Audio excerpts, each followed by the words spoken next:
soy la doctora Lidia García de la Unidad Materno Perinatal y esta vez le vamos a presentar el tema de trastornos psicoafectivos en el posparto. Me acompaña el doctor Juan José Guevara del Hospital Nacional de San Miguel, él es el jefe de residente de ginecología y obstetricia, y la doctora Tania Abrego, médico especialista del Hospital Molina, especialista en psiquiatría. Vamos a comenzar presentando el caso clínico que lo va a presentar el doctor Juan José. Puede empezar, doctor. Gracias, buenas tardes. Mi nombre es Juan José Guevara, como ya lo mencionaba la doctora, jefe de residentes del Hospital San Juan de Dios de San Miguel. Es para mí un placer poder compartir el día de hoy con cada uno de ustedes uno de nuestros casos clínicos en el contexto del tema pues, que estaremos desarrollando. Lo presentamos no solo con el objetivo de exponer una de las experiencias con nuestras pacientes, sino también generar el espacio de análisis que nos permita profundizar en la patología y fortalecer el conocimiento de cada uno de nosotros, quienes día a día pues enfrentamos la valoración integral de la paciente obstétrica. El caso que presentaremos este día corresponde a las iniciales BNPO. El expediente de nuestro centro hospitalario es el 122-69-77 de 20 años. La paciente es de Colonia Bendición de Dios, Yayantique La Unión, estado civil acompañada y como ocupación ama de casa. Los demás datos, como podemos observar en la presentación, pues se desconocía en ese momento y se encontraba en control prenatal y para ese entonces el último control prenatal había sido el 17 de octubre del 2025. Recibimos a la paciente en la unidad de emergencia en dos ocasiones. La primera de ellas, el 21 de octubre del 2025 a las 13:14 horas, BNPO, las cuales son las iniciales de la paciente de 19 años, grávida 1. Fecha de última regla el 7 de marzo del 2025. Para entonces, un embarazo de 32, 2/7 semanas por la fecha de última regla. Estaba acompañada por su padre, tenía referida de médico particular. Consulta por se va de la casa. La presente enfermedad, los datos brindados por padre. B, quien viene referida de médico privado, donde fue llevada a consultar por alteraciones conductuales, alucinaciones, ideas delirantes de daño, tendencia a la dromomanía. Según familiar de paciente, se fuga de su casa por 5 días, por lo que decide llevar a consultar a médico particular, evalúan y refieren a este centro para la evaluación psiquiátrica. Ya estaba en control prenatal. En el análisis de la historia clínica prenatal tenemos que tenía una inscripción a las 8 semanas en la unidad de salud de Yayantique, con dos controles prenatales subsecuentes, con una presión arterial basal de 110/70 y ganancia de peso para ese entonces de 1 kilogramo. No estaban reportados los exámenes en el CLAP y portaba dos ultrasonidos obstétricos. El primero de ellos tomado el 19 de mayo del 2025, un embarazo de 8 4/7 semanas con fecha probable de parto para el 25 de diciembre del 2025. Para ese entonces, embarazo de 35/7 semanas. Y el segundo ultrasonido tomado el 8 de septiembre del 2025, embarazo de 23/6/7 semanas, que reportaba una placenta de localización posterior e hila normal. En cuanto a los antecedentes personales de la paciente, fueron bien dados por la paciente, sin embargo, los describen poco confiables. Tiene una menarquia a los 12 años, ciclos menstruales regulares con duración de 7 días. PAP al inicio del embarazo, refería el resultado había sido bien. La planificación familiar que había utilizado inyección trimestral. Sin embargo, al momento de la evaluación no se obtenía dato de cuánto había sido el tiempo de duración del método o cuándo lo había suspendido. No se describen ni antecedentes médicos, no quirúrgicos, no antecedentes obstétricos, no antecedentes alérgicos, ni tampoco había sido ingresada durante esta gestación previamente. A la evaluación, los signos vitales, pues normotensa, frecuencia cardíaca de 80 latidos por minuto, frecuencia respiratoria de 17, Glasgow de 15 puntos, describía un IMC de 34,9. En la apariencia general, usuaria orientada en lugar y persona, dinámica, no muestra interés en mantener conversación fluida, se limita a responder preguntas. Al examen físico, pues negativo por sistema, mencionarlo solamente lo obstétrico, abdomen ocupado por útero grávido, altura uterina de 25 centímetros, al Leopold único longitudinal cefálico, no registraba actividad uterina, frecuencia cardíaca fetal de 135 latidos por minuto, tacto vaginal, cervix posterior, intermedio, nada borrado, nada dilatado y demás evaluación del examen físico sin alteraciones. Se lee un trazo, un NST en este caso reactivo, y como impresión diagnóstica, embarazo de 35 séptimos semanas sin trabajo de parto, a descartar esquizofrenia, obesidad grado 1, y los factores de riesgo que se enlistan a continuación: primigesta, pocos datos al interrogatorio de usuaria, domicilio lejano, obesidad y riesgo social. Se da plan de ingreso a maternidad patología alto riesgo, con los signos vitales, más frecuencia cardíaca fetal cada 4 horas, vigilar el estado conductual, el monitoreo fetal externo por la madre, se indican los exámenes, la ultrasonografía obstétrica, que los describiremos posteriormente, evaluación por psicología y psiquiatría y reportar el caso a CONAPINA. Se explica la condición materna y fetal a la paciente y a su padre, diagnóstico, plan y manejo médico a seguir, se aclaran dudas y ambos refieren comprender.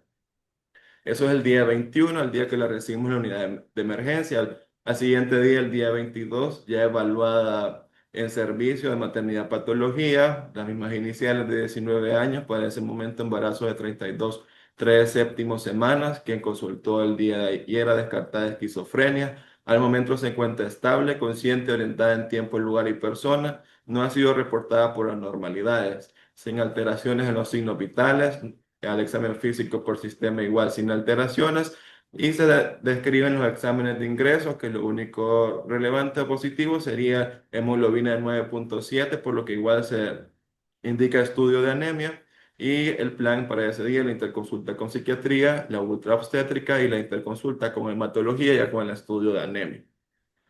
Fue evaluada por psicología el día 22 a las 10 de la mañana. Describen su evaluación: paciente orientada en tiempo, en lugar y tiempo. No hay, hay presencia de llanto en la interconsulta. Comenta que es su primer embarazo. No control, según ella vive sola en la calle. No tiene comunicación con la familia. Estuvo acompañada. Ya no da más información, solo llora. Y se da intervención de masaje terapia y terapia de respiración. La paciente está comiendo, está durmiendo. Refería en ese momento que no la visitaba nadie. Paciente está de acuerdo a realizar las terapias y las consejerías. Igual, la evaluación por hematología para el día 22 a las 4 de la tarde, que la describe como embarazo más anemia ferropénica. La recomendación o el plan dado por hematología es iniciar el hierro sacarosa, 2 ampollas, en 250 de salino endovenoso en 2 horas cada día, por 4 días, y luego el hierro oral, una tableta cada 12 horas. El día 23 fue evaluada por psiquiatría a las 9 de la mañana. En su nota describe paciente no conocida por especialidad, quien consulta con historia de tiempo de evolución desconocida, de presentar alteraciones conductuales con tendencia a la dromomanía, perdiéndose 5 días previo a ingreso. Es llevada por familiar a consultar por dichas conductas y refieren a este centro hospitalario.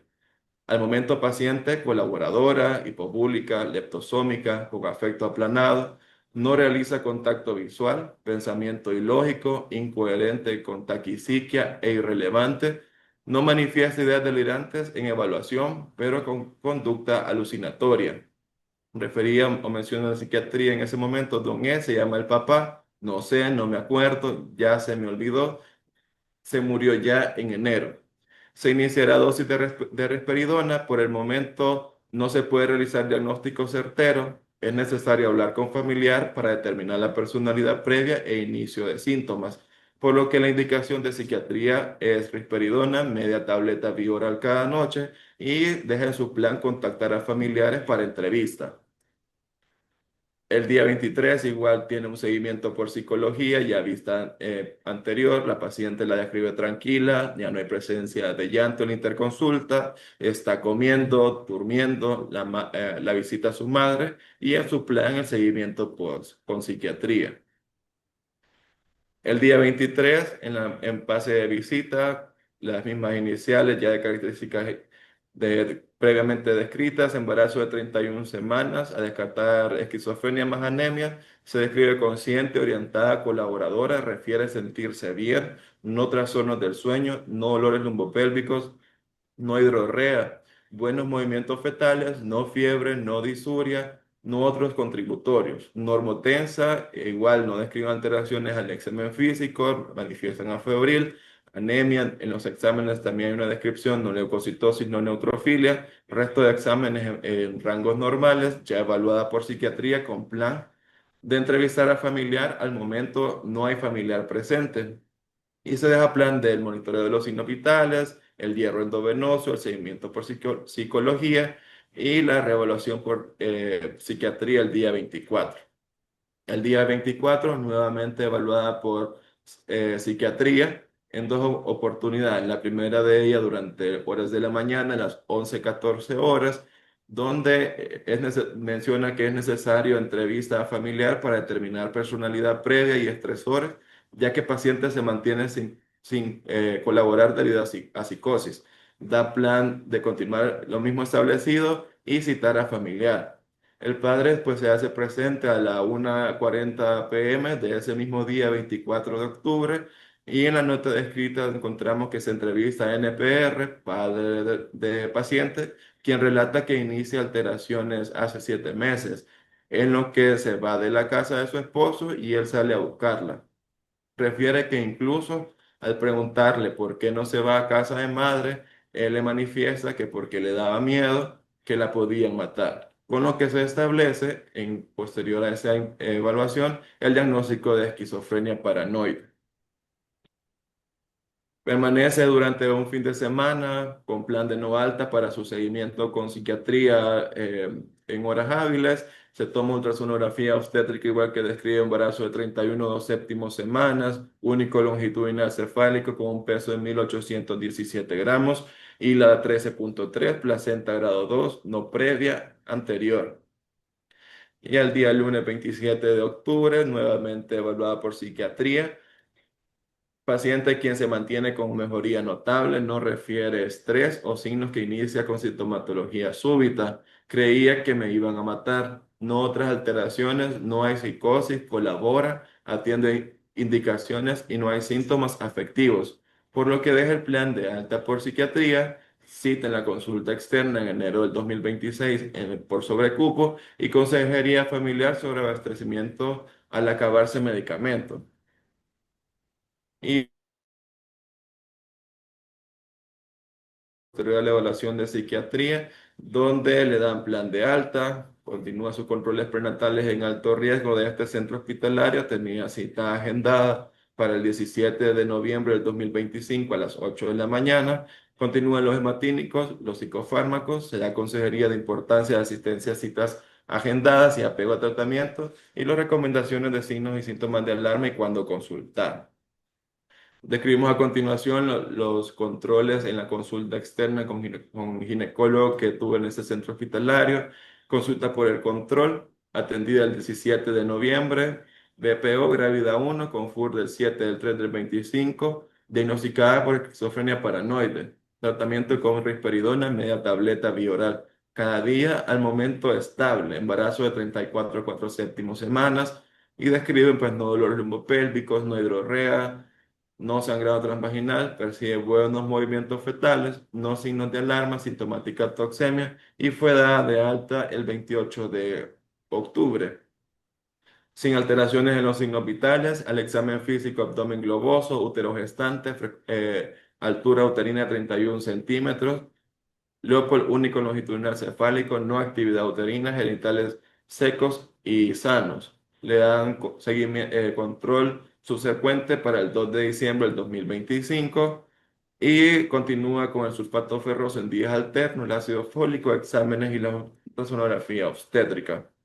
Tiene un segundo control con ginecología el 2 de diciembre, como había estado establecido en control previo, donde describen ya conocida con embarazo de 36,5, al momento pues no dolores lumbopélvicos, ni hidrorrea, no sangrado, percibe buenos movimientos fetales, no signos de alarma y asintomática toxemia, normotensa, afebril, Y el examen físico, abdomen globoso,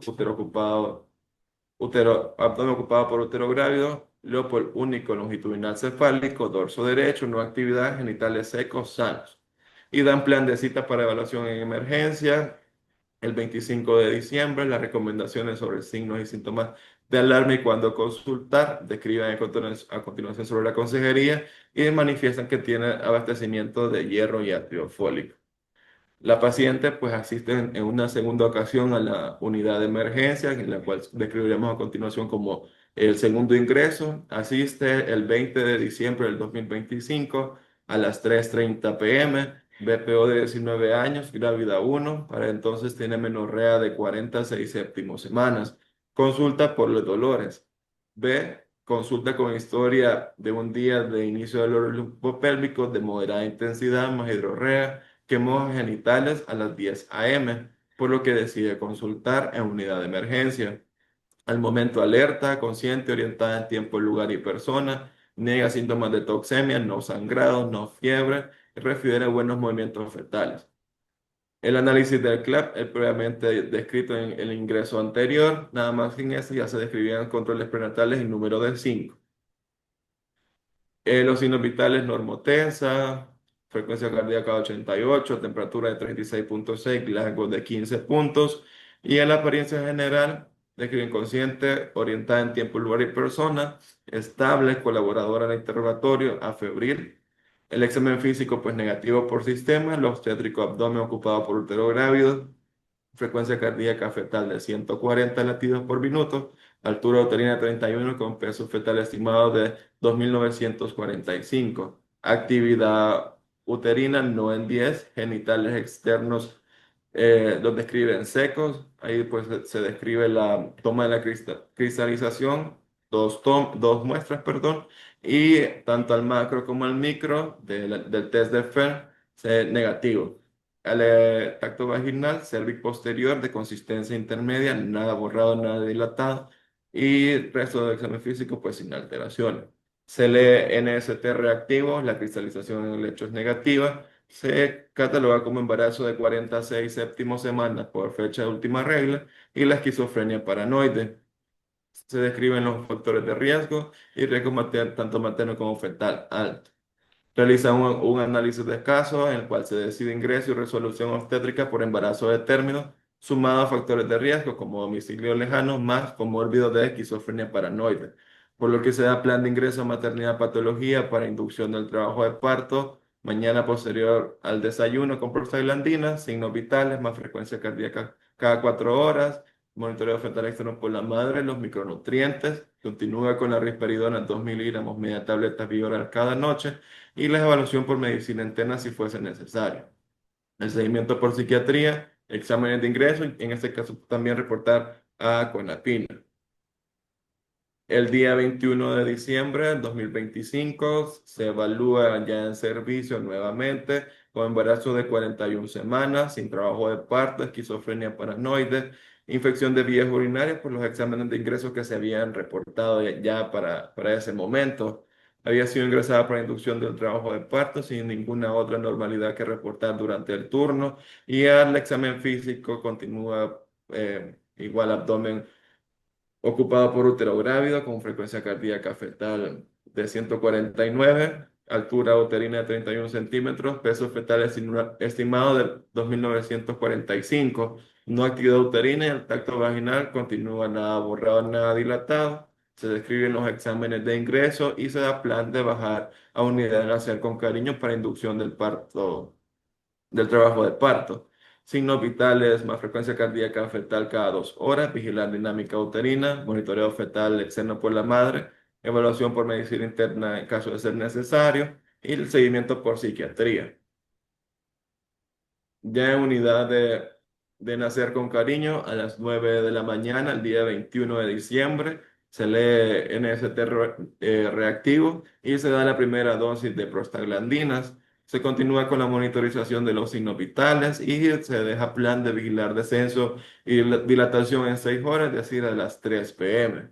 Sin embargo, durante monitorización de signos vitales, a la 1:30 p.m., se lee NST con taquicardia fetal, por lo que a la 1:30 se inician medidas de reanimación, se cumplieron líquidos endovenosos, sueros Harman 500 ml en número de uno, se colocó a la paciente en decúbito lateral izquierdo, continúa con signos vitales monitorizados, más la frecuencia cardíaca fetal. Continúa con con las medidas de reanimación y la reevaluación posterior a 1 hora, es decir, a las 2:30. A las 2:30 pues se reevalúa nuevamente como embarazo de 41 semanas, sin trabajo de parto, esquizofrenia paranoide, infección de vías urinarias. Ya quien se encontraba cumpliendo medidas de reanimación cumplió 1 hora de reanimación intrauterina sin presentar mejoría en trazo del monitoreo fetal. Al momento de la evaluación negan todo síntoma de alarma, refería no dolores lumbopélvicos y se lee nuevamente un NST con la frecuencia cardíaca fetal basal de 170, por lo que se indica pasar a sala de operaciones a CBT por taquicardia fetal sostenida. Continuar las medidas de reanimación intrauterina, los signos vitales más frecuencia cardíaca fetal monitorizados, consentimiento informado, preparar región operatoria, la sonda transuretral más colector, el acompañamiento por familiar, antiemético más antibiótico profiláctico y la evaluación por anestesiología se reporta a pediatría. Se pasa a la sala de operaciones, donde se realiza cesárea baja transversa sin ninguna anormalidad durante el transquirúrgico. Los datos del recién nacido YN de sexo femenino con peso de 2.905 gramos, talla de 47 centímetros, perímetro cefálico de 34 centímetros, torácico de 31 y abdominal de 30. Algar de 8,9, Valar de 40 semanas sin ninguna otra normalidad que reportar. Permanece en área de recuperación, ya como puerperio inmediato, parto abdominal de término por taquicardia fetal sostenida, esquizofrenia paranoide más infección de vías urinarias en sus primeras horas postquirúrgicas. Al momento consciente, orientada en tiempo, lugar y persona, se había mantenido febril, ninguna sintomatología de alarma, no reportada durante el turno ni durante la estancia en recuperación, por lo que se decide trasladar a servicio de puerperio para cumplimiento del tiempo postparto, normotensa, sin alteraciones en signos vitales o examen físico. Se describe la herida operatoria no manchada, cubierta, el útero contraído para 18 semanas y no había sangrado transvaginal activo. Se traslada, según el plan previamente establecido, a puerperio, los signos vitales. El hemograma 6 horas postquirúrgicos, los matínicos, los analgésicos, antibióticos, urocultivo posterior al tratamiento y la interconsulta con psiquiatría. Ya durante el pase de visita en servicio de puerperio, el día 22 de diciembre, en su segundo día de estancia intrahospitalaria, posparto abdominal por taquicardia fetal sostenida, infección de vías urinarias, esquizofrenia paranoide, consciente y orientada, hidratada, febril, ha orinado espontáneamente y al examen físico sin ninguna otra alteración que reportar. Se da consejería sobre el método de anticoncepción. Se explica condición de salud y consejería, se reporta igual hemograma, control postquirúrgico con hemoglobina de 9, blancos de 10.000, neutrófilos de 76. Y se da plan de la interconsulta con psicología, psiquiatría, el analgésico, el antibiótico y continuar con la risperidona. Evaluada por psicología ya en servicio de puerperio, este día se le orienta sobre consejería de autocuidado personal, alimentación saludable, lactancia materna, planificación. Terapia de apoyo emocional, la paciente está de acuerdo a realizar las actividades, mantener la calma.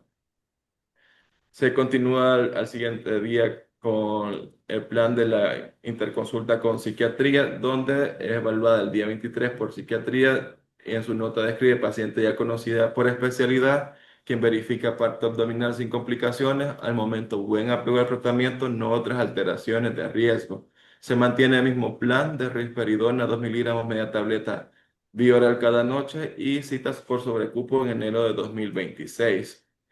El día 24 sin ninguna otra normalidad que reportar. Lo nuevo para este día, la curación de la herida operatoria, no signos de infección en la misma y se da alta de resolución de CONAPIN, con la resolución de CONAPINA. La resolución de CONAPINA se recibe el día 25, eso debido a al manejo que iba a tener la recién nacida, donde la Junta pues, de Protección mencionaba que no suponía a que la niña fuera egresada y que sería entregada a la señora MB, la cual las iniciales se describen en la presentación, quien es la abuela de la misma.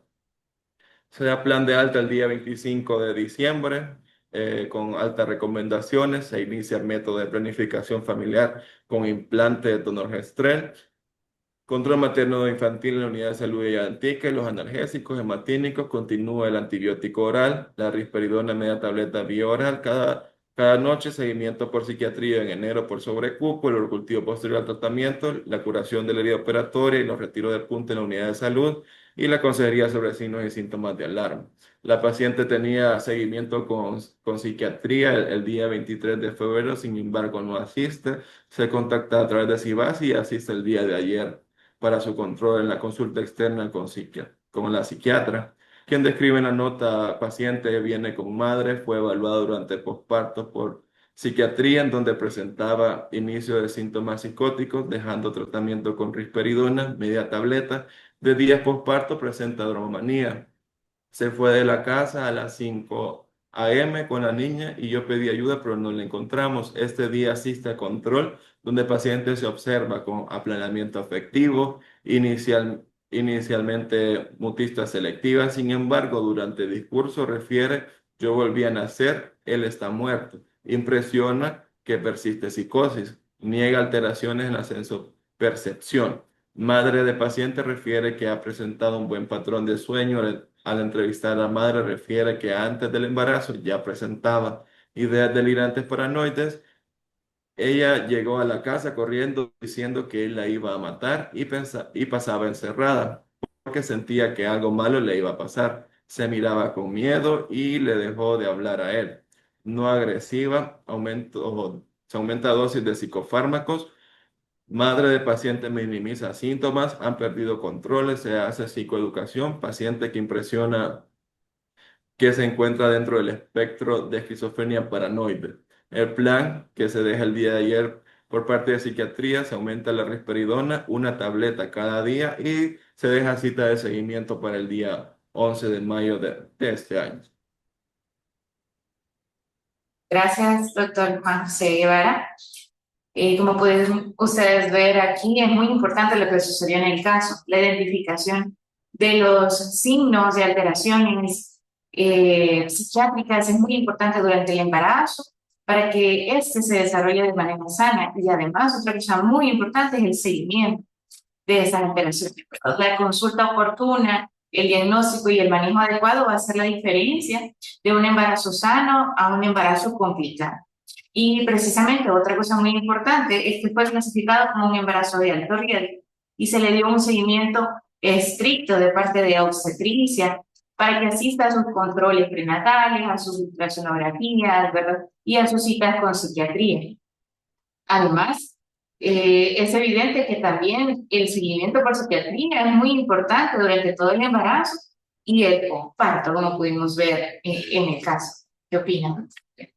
Bueno, realmente es muy importante que las especialidades visualicen cuando hay alteraciones en la conducta, sobre todo pues en la mujer ya en la etapa del embarazo, porque eso nos hace tomar muchas precauciones, poder identificar oportunamente los signos y síntomas y pedir oportunamente una evaluación, como muy bien se hizo con psicología y con psiquiatría, para dar un seguimiento. Además, es sumamente importante establecer esa red de apoyo con la familia, poder contar con las personas que sabemos que van a estar pendientes de la paciente, tanto en este caso pues por el tema del embarazo como por el tema de su enfermedad mental. Muy bien, excelente, doctor. Muchas gracias, doctor Juan José. Ahora vamos a pasar a la ponencia de la doctora Tania Abrego sobre trastornos psicoafectivos en el posparto.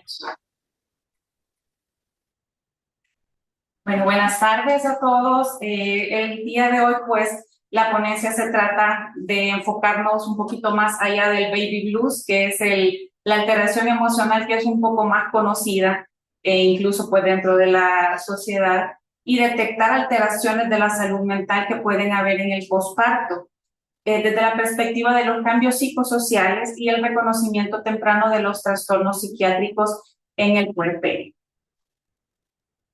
Para empezar, pues recordemos que el nacimiento de un hijo es uno de los eventos más significativos en la vida de una mujer, pero también es uno de los periodos de mayor vulnerabilidad psicológica.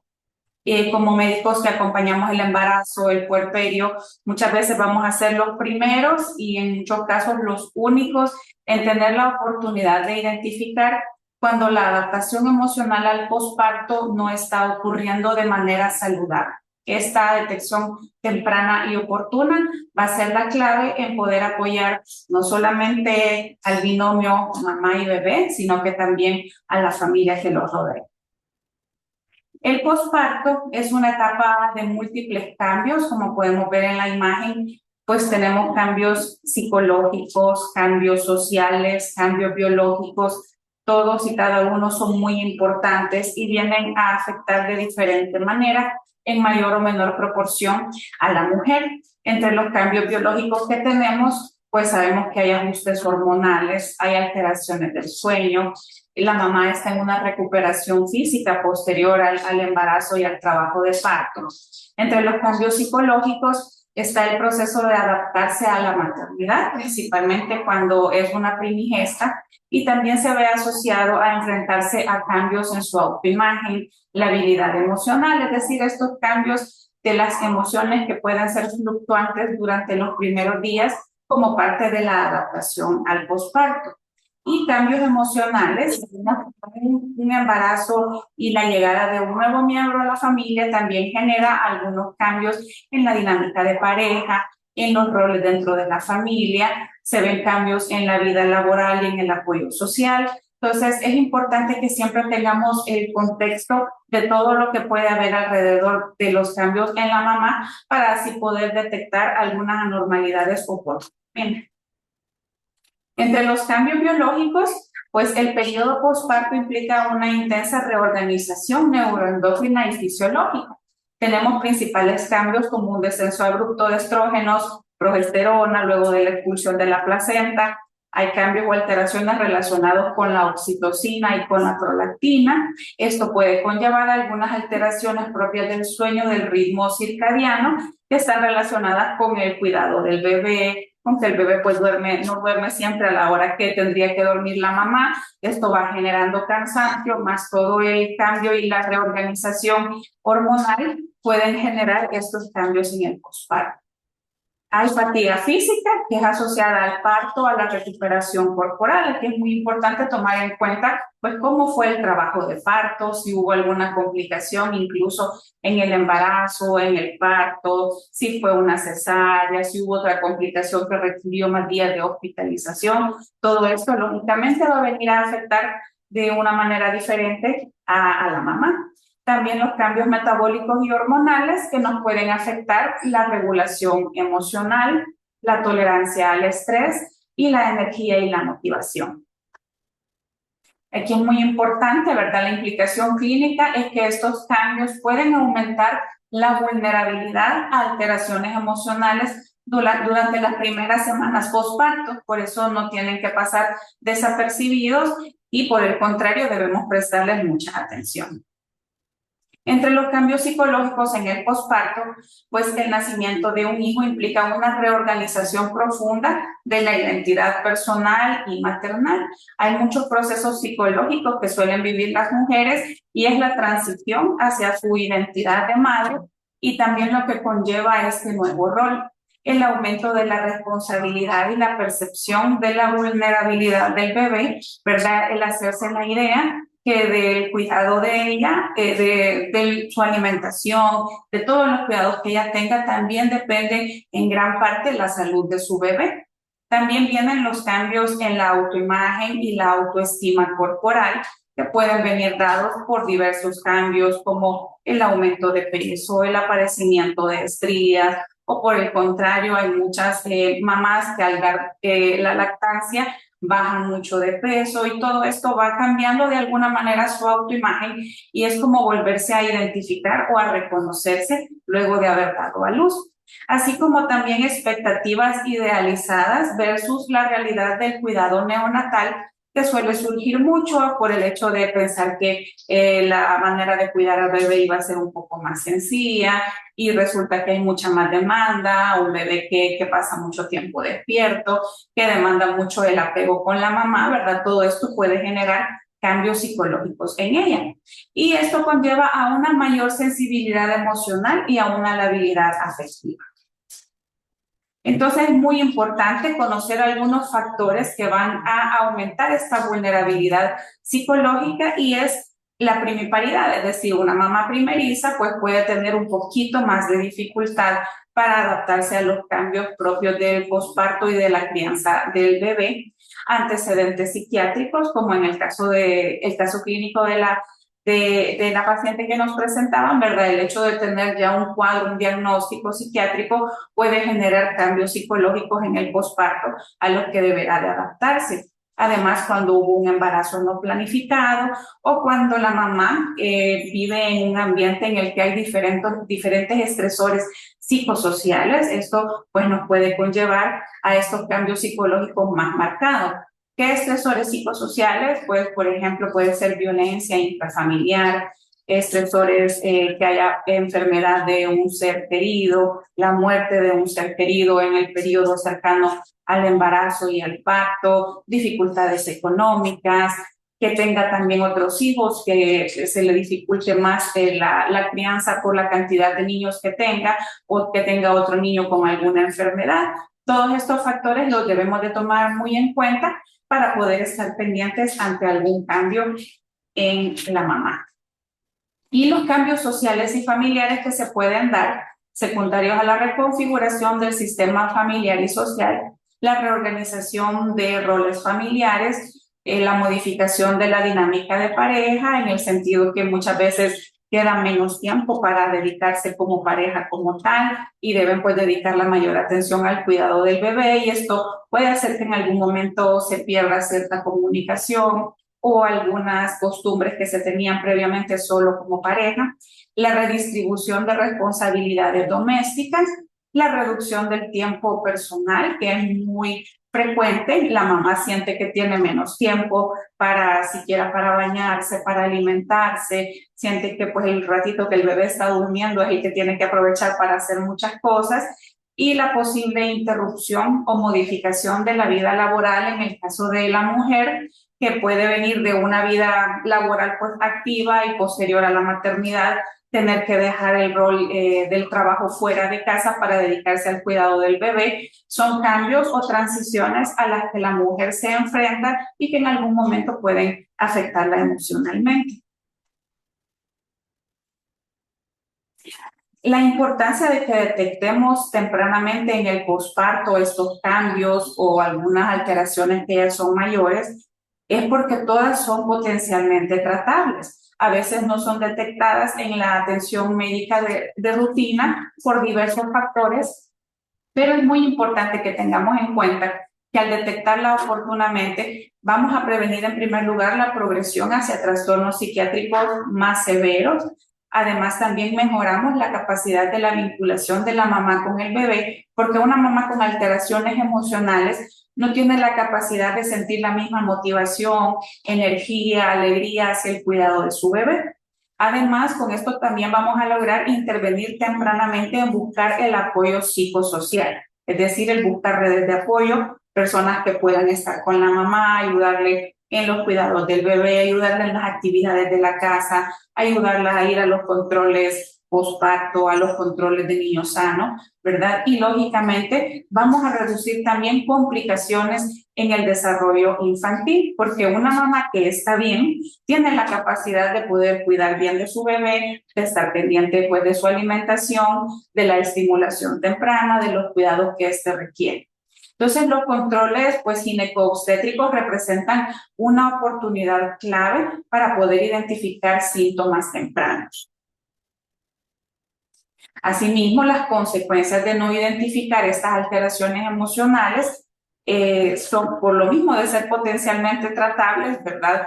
Pero al no hacerlo pueden tener impactos en muchos contextos, principalmente pues en el contexto individual, porque va a haber un deterioro del funcionamiento materno. Al haber un deterioro del funcionamiento, eso nos puede llevar a que se desarrollen enfermedades o trastornos mentales como tal, como mayor riesgo de depresión y conllevar a ideación suicida en casos graves o incluso psicosis.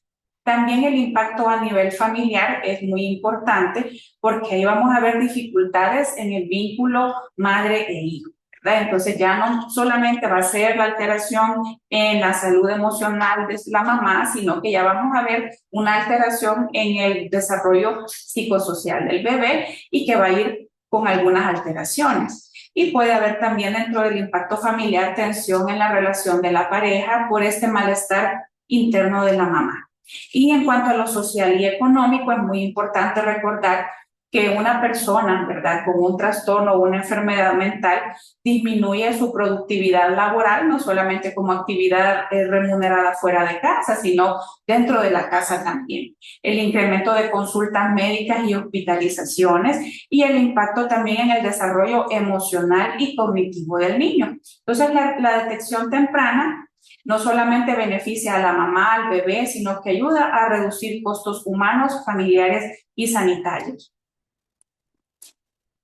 En la salud mental en el posparto podemos hablar de un continuo o de una escala de la gravedad en la salud mental. Las alteraciones emocionales en el puerperio pues forman un continuo que va desde respuestas transitorias, es decir, respuestas que son temporales, que en algún momento terminan, hasta trastornos psiquiátricos graves que constituyen una verdadera emergencia psiquiátrica. Entonces, aquí es importante que recordemos que no toda alteración emocional es sinónimo de enfermedad mental, ¿verdad?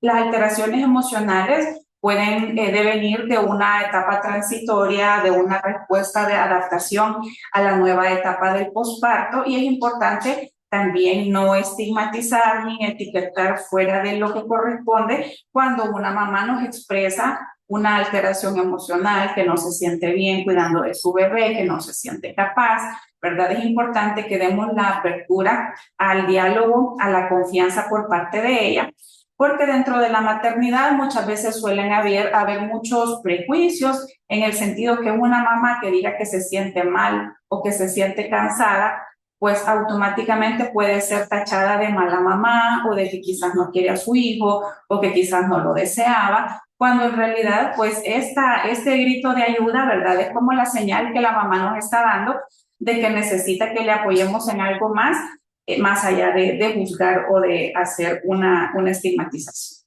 Entonces, en el continuo de gravedad en la salud mental en el posparto vamos a tener los principales cuadros clínicos, que para una manera un poco más gráfica, ¿verdad? Según como tenemos el triage y todo eso, ¿verdad?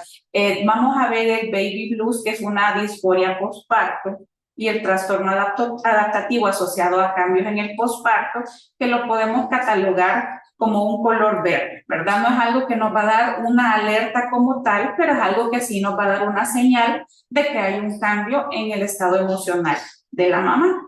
Y los cuadros que definitivamente sí nos van a generar una alerta porque son una urgencia o emergencia psiquiátrica, es la depresión postparto, ¿verdad? Que la he dejado como con dos colores porque hay depresiones que pueden ser no tan graves, pero hay otras que sí son incluso con síntomas psicóticos e ideación suicida, y por eso se les debe de prestar mucha atención. Y la psicosis postparto, que es pues la emergencia psiquiátrica dentro del postparto, a la que tenemos que prestarle sí o sí atención muy inmediata.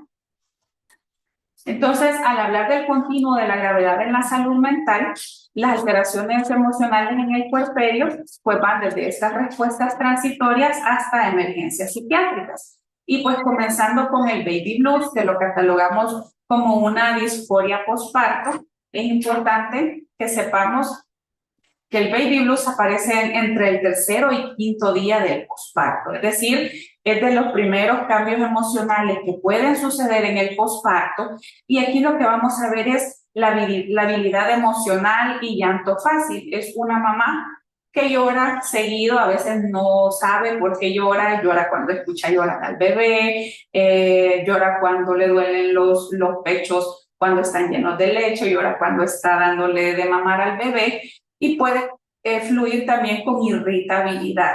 Lo importante es que el baby blues suele resolverse espontáneamente en 1 a 2 semanas, es decir, que después de 10 a 15 días incluso de haber dado a luz, estos síntomas ya no van a estar y la mamá va a tener una funcionalidad prácticamente normal. ¿Qué no es baby blues? Si estamos frente a un cuadro de psicosis, es decir, una mamá que ha perdido el contacto con la realidad, que tiene ideas delirantes, es decir, ideas que no son reales, como la idea de que alguien le quiere hacer daño, de que la van a matar, que la quieren envenenar, o alucinaciones de cualquier tipo, visuales, auditivas. Entonces, si hay psicosis, definitivamente no estamos frente a un baby blues. También cuando hay una alteración marcada del estado de ánimo, aún después de las 2 semanas en las que ya tendríamos que haber superado este cuadro, pues ahí ya no estamos hablando de baby blues.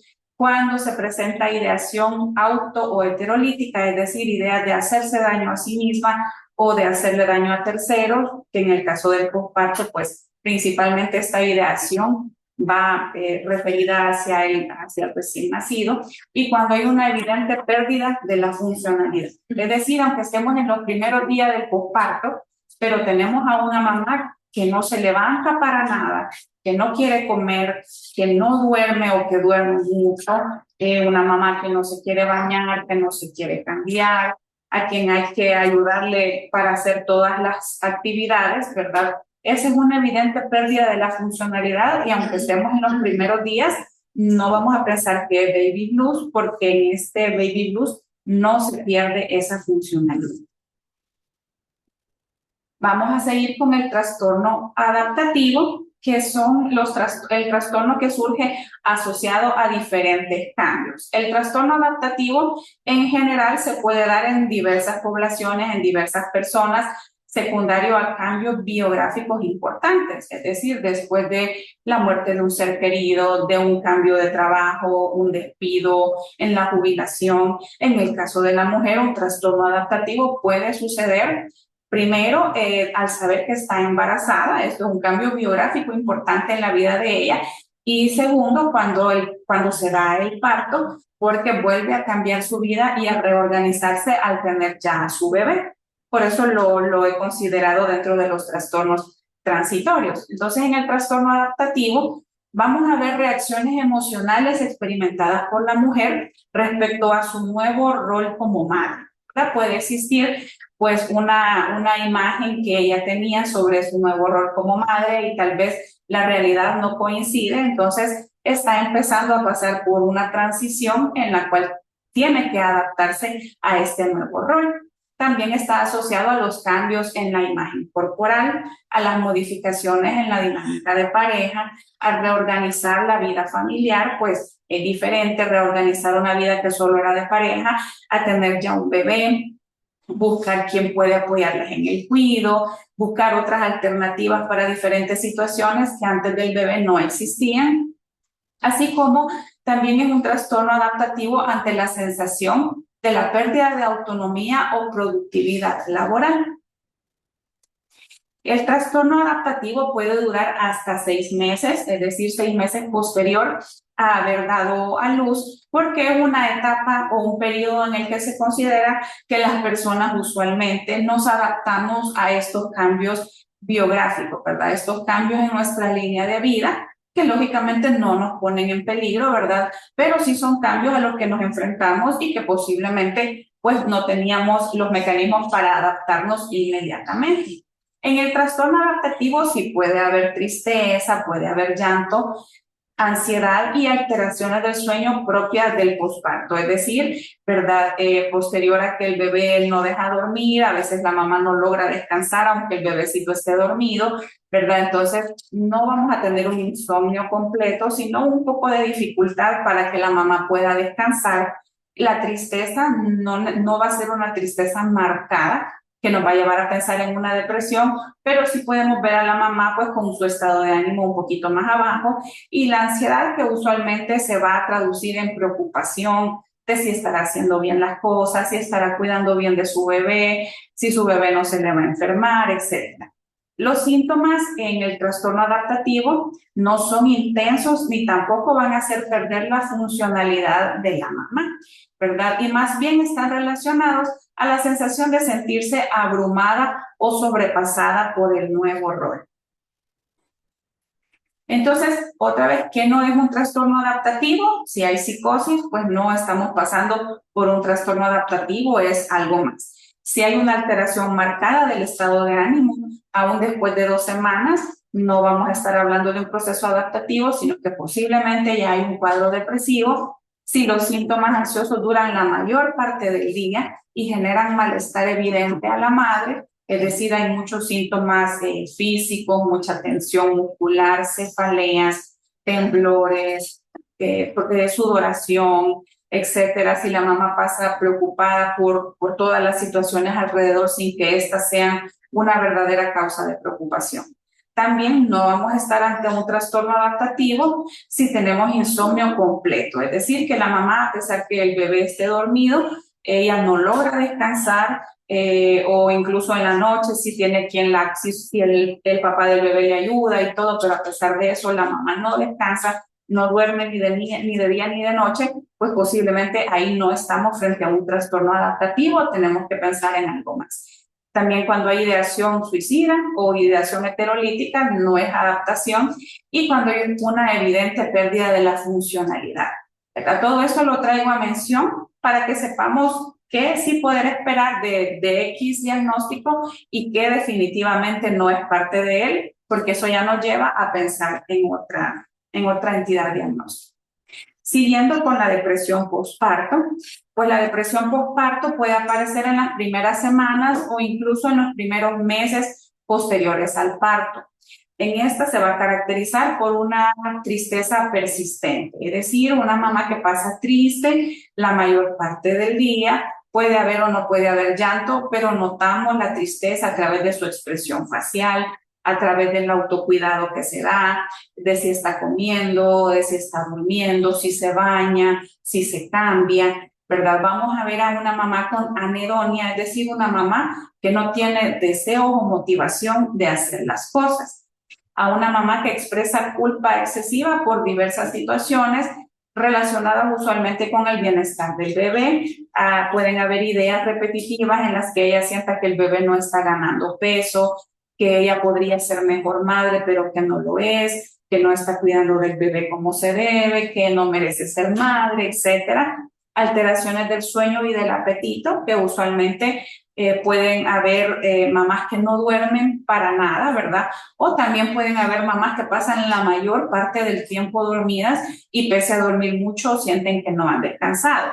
Y en el apetito usualmente es la pérdida del apetito, y de ahí podemos ver pues pérdida notable o no del peso, ¿verdad? Pérdida significativa pues de las facciones y todo eso, que nosotros vamos a notar que la mamá ha bajado de peso. Hay una fatiga intensa, como mencionaba, ¿verdad? Puede que la mamá pase dormida la mayor parte del día y a pesar de eso no se siente con energías. Y también en la depresión postparto suele haber mucho la dificultad en el vínculo con el bebé. Una mamá que no quiere cuidar del bebé, que no quiere amamantarlo, que no quiere cargarlo y que no quiere estar en contacto con el bebé. En algunos casos de la depresión postparto grave pueden aparecer síntomas psicóticos, ¿verdad? A eso nos referimos con ideas delirantes, es decir, ideas fuera de la realidad, de situaciones que no son reales, y también alucinaciones visuales, auditivas principalmente.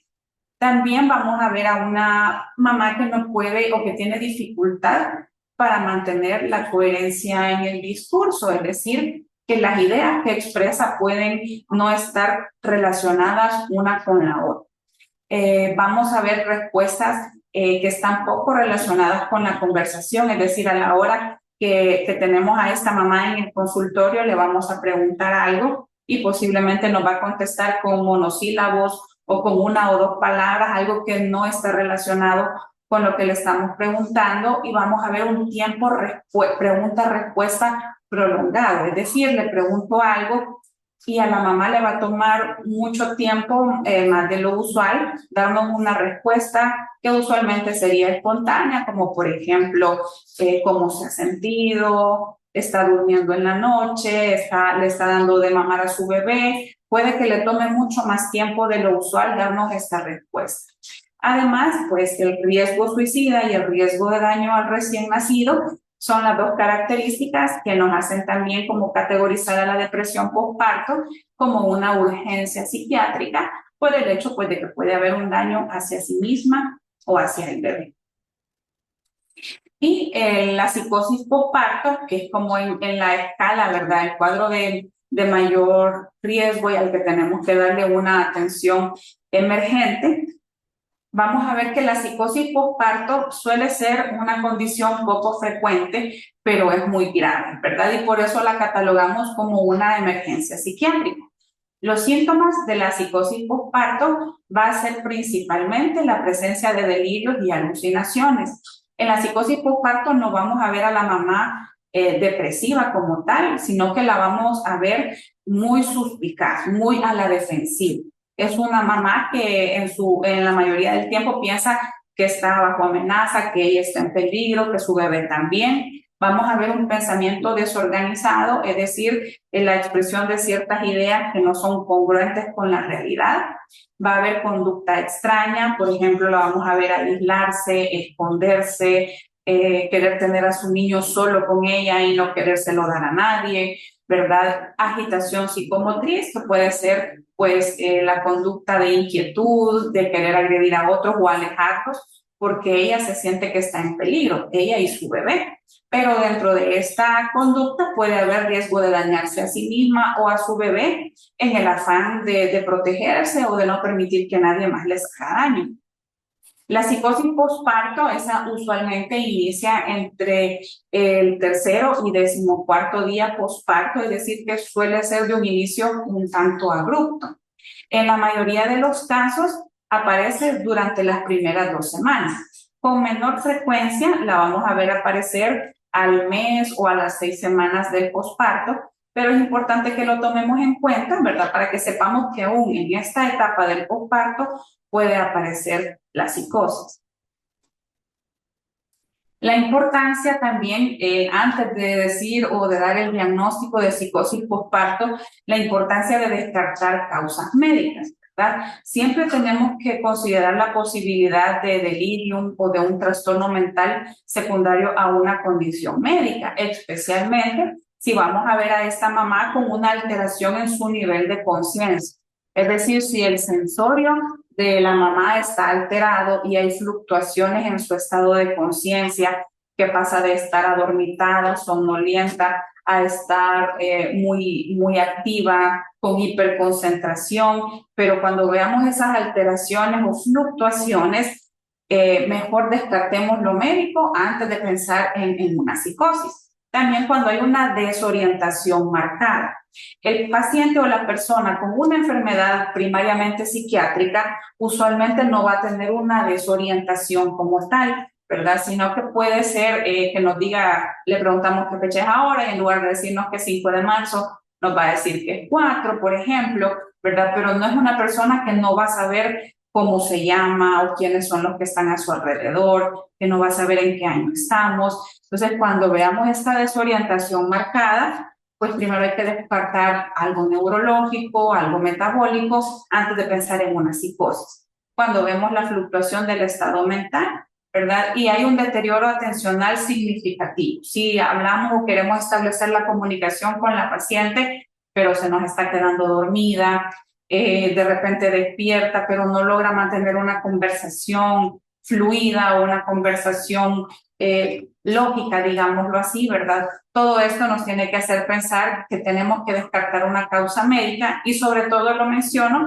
porque la psicosis y las alteraciones médicas pueden surgir también de manera abrupta en los primeros días postparto. Entonces, para no dar un diagnóstico y un manejo que no es el adecuado, ¿verdad? Sobre todo pensando que cuando hay un delirium o una condición médica, esto sí nos pone en riesgo la vida de la mamá y tenemos que encontrar cuál es la causa principal.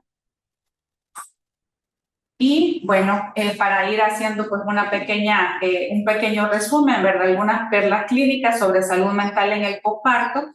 El baby blues, hablamos de una alteración emocional que es más frecuente, que aparece típicamente entre el tercero y 5.º día posparto y se va a caracterizar por la habilidad emocional, por llanto fácil, pero que resuelve espontáneamente sin ningún tratamiento. Esto es muy importante, ¿verdad? Que aquí no vamos a utilizar ningún psicofármaco ni ningún medicamento, resuelve ella solita en 1 a 2 semanas con apoyo. Sí puede haber psicoeducación, es decir, una evaluación, consejería por psicología, psicoeducación y labor educativa en la familia, pero usualmente, o en la mayoría de los casos, el baby blues nunca va a requerir una intervención del psiquiatra, ni mucho menos del uso de psicofármacos.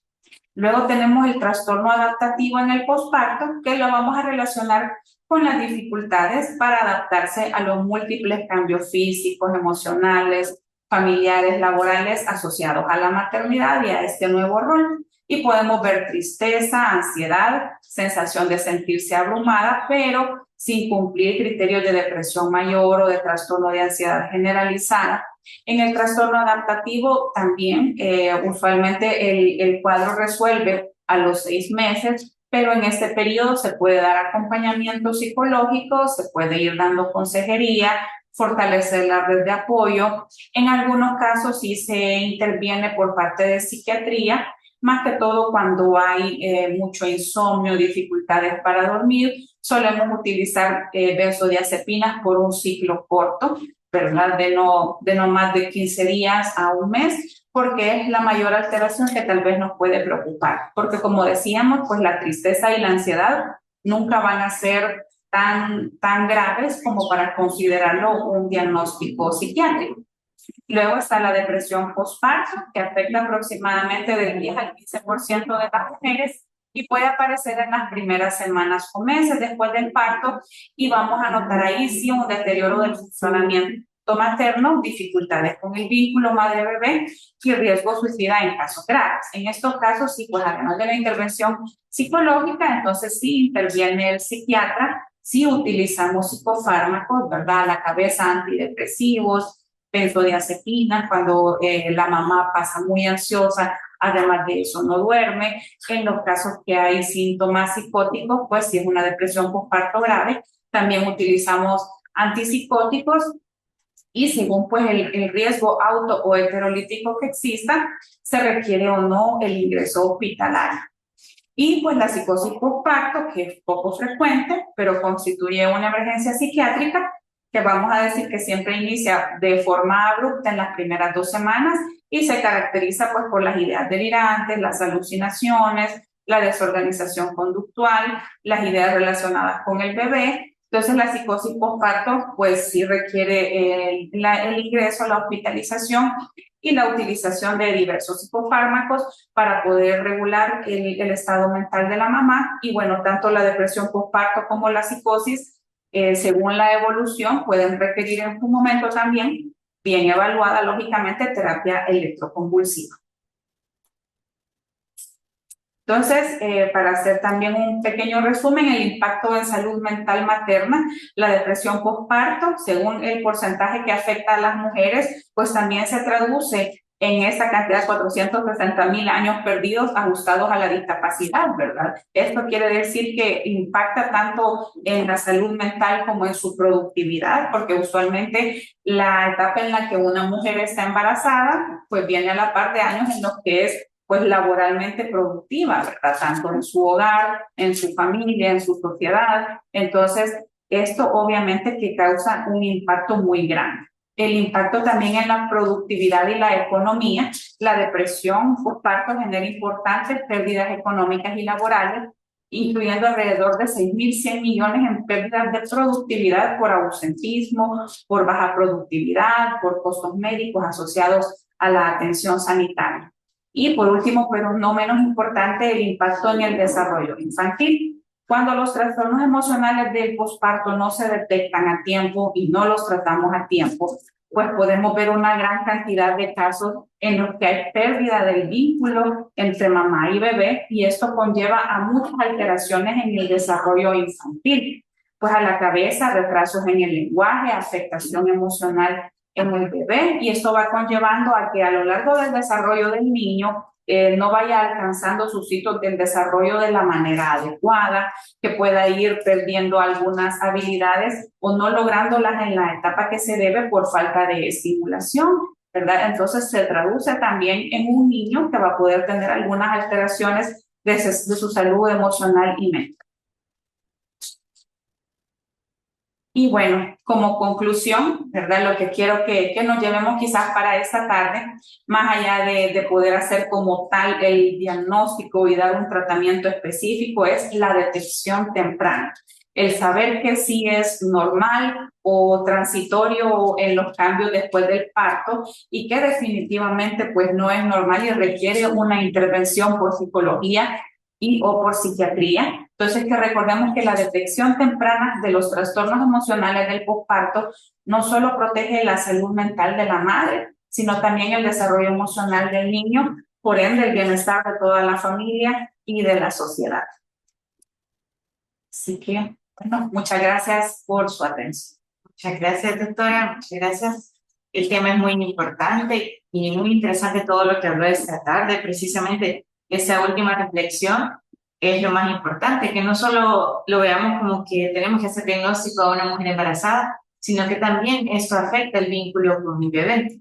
El nosotros poder detectar tempranamente un trastorno emocional o psiquiátrico puede mejorar la salud de las mujeres en El Salvador y de sus bebés.